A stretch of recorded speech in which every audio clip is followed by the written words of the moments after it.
Hi everyone and welcome to Cams and More. Today we're gonna talk about the Leica III. It was introduced in 1933 and produced besides the Leica II, thus the 3 was an improved version. It's got a separate rangefinder to focus besides the viewfinder to compose the image. The Leica III, produced from 1933 until 1939, is like the II but with a front dial for slower speeds. Then the Leica 250 added a 10-meter roll of film with 250 frames. The Leica G or 3A adds 1/1000 of a second and it was built from 1935 to 1940. The 3B puts the viewfinder much closer to the rangefinder. The 3C, made from 1940 to 1951, has a die-cast metal body, slightly larger and a redesigned shutter. The 3D is rare and only 427 were produced, while the 3F launched in 1950s Christmas and has some major improvements on flash synchronization. Finally, the Leica 3G, clearer and larger viewfinder, new body configuration and parallax lines for 50 and 90mm. Now it's one of the cheapest ways to get into the Leica world. The Leica 3 series helped the brand become the legend due to Barner's genius and the quality of their lenses. With the inflation adjustments, it would cost today around $3,500 to $4,000.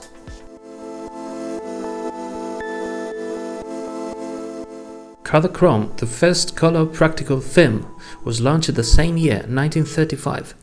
Before that date, color film was only for laboratory work and black and white had an issue with blue bright skies that always looked washed out. Its mount is known as LTM, which stands for Leica Thread Mount, but as L39 or M39 also. You can use an adapter to mount it on later M models like the M7 or M9 without any issues. The minimum focusing distance is one of the drawbacks with rangefinder cameras, and in this case is no different. It's around 3 feet, 1 meter. The viewfinder itself lacks parallax lines or any parts at all, and covers the 5cm or 50mm lenses. The shutter curtain is too delicate, and the camera cannot be pointed directly at the sun, otherwise you'll get a hole in it. Its minimum vibrance allows you to use very slow shutter speeds, such as 1/22 or less without any tripod.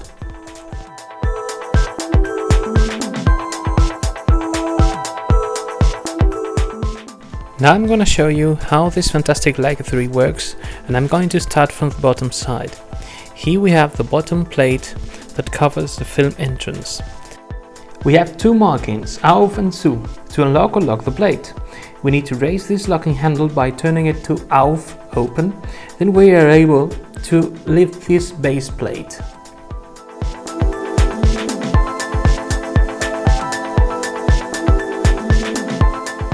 M Leicas have a liftable back door right here, but the Barnex don't. Normally there's a drawing here of the cut film. I will leave a link on the top to my friend's Matt video, who explains how to load these cameras properly so you won't damage your shutter while doing it.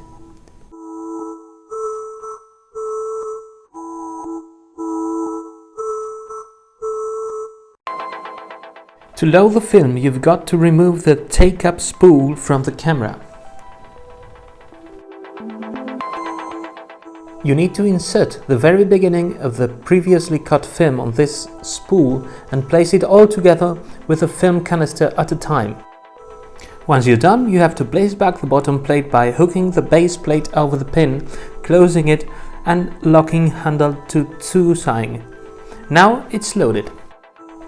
It's a very secure system but a bit more complex than loading a regular SLR.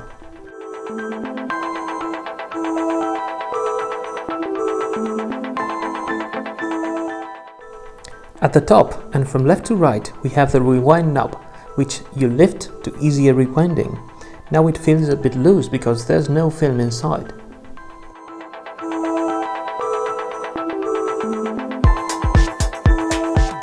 Next is the Leica brand.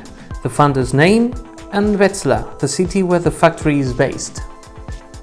Then there's the serial number, a cold shoe with the arrow pointing at the selected speed. As you are watching, I'm turning this dial to the right. When you can't rotate it no more, it means that your shutter is cocked, and only then you can change your shutter speeds from 1/20th of a second to 1/500th of a second on this dial.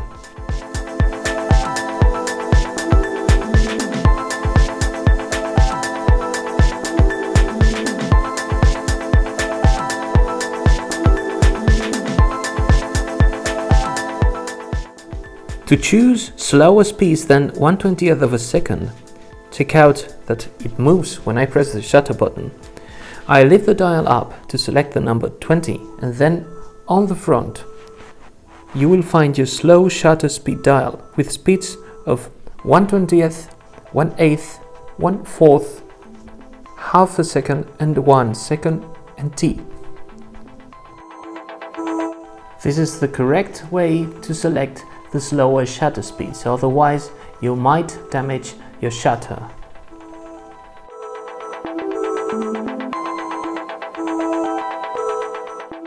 Now let's hear the sound it produces at some different shutter speeds.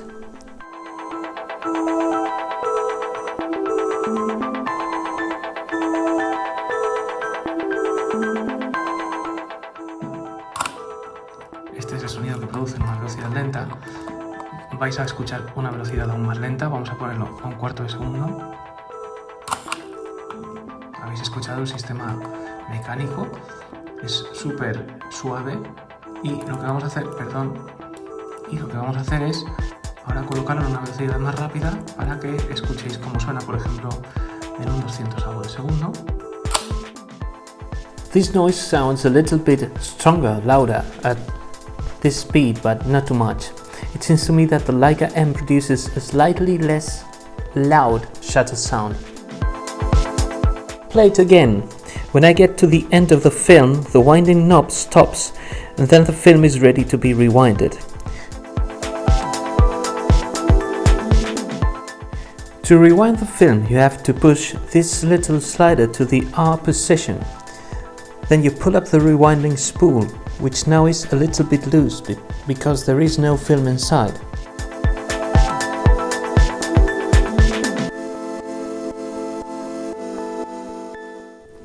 When you're done rewinding, then push it back down and then return the slider to the function position. Now you're ready to open the bag again and get your film. When you just put your fresh film inside, you'll want to set the frame counter to 0.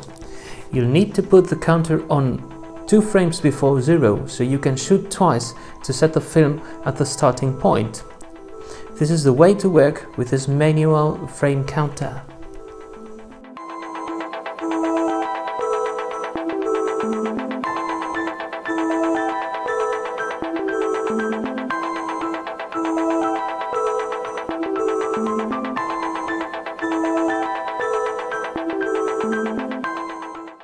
The back side is the place where you can find the little rangefinder with its patch.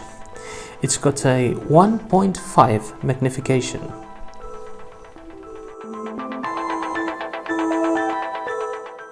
This magnification allows you to focus properly. Then you can adjust the focus to set the patch, the ghost image, on the top of the real image. The real viewfinder is a 50mm equivalent, and the focusing process is first set the focus and then change your eye to the frame in viewfinder. When using a fast lens, you have to be careful not to lose your focus.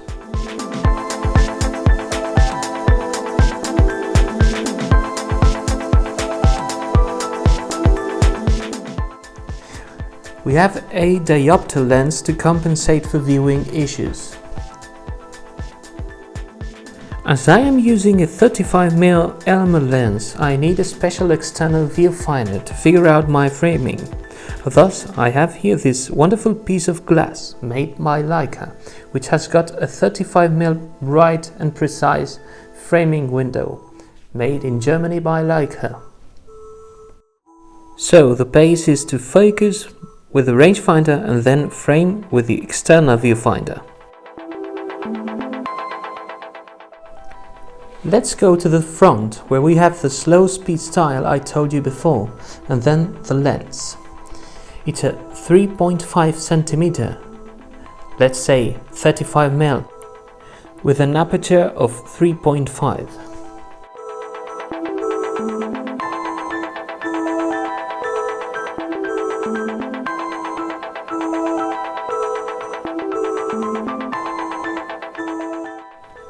As you can see, the stops on the lens are not the traditional 4, 5.6, 8, 11 or 16. Instead, you will find 3.5, 4.5, 6.3, 9, 12.5 and 18. This is a little bit weird.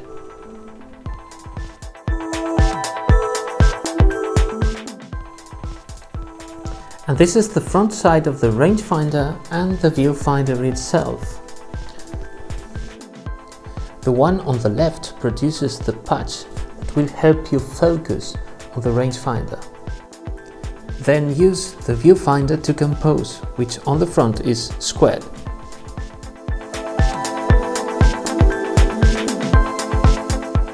Finally, it is very well built, it feels great in your hands. It is small, it is light, but it feels tight. It's a wonderful feeling.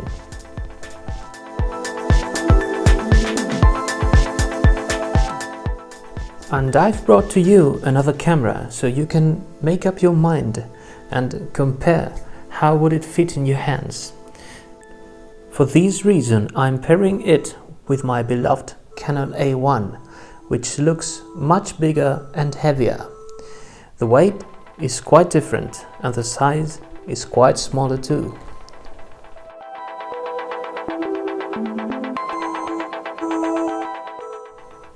But then, who is this camera for? If you are looking for something to start up on analog photography, this happens to be one of the hardest ways. But if you are already used to Sony 16 rule, the exposure triangle, external light meters, and you want to slow down your photography, this is one of the sweetest ways to do it. But is it any good for street photography? Of course!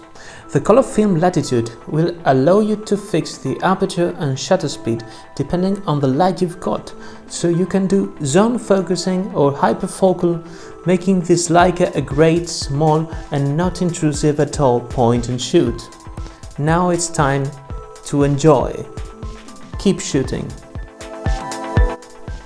This video was brought to you by Foto Astro González. Whether you need to develop, scan or print your film, make your next move with Foto Astro González. You will find them in the description box below.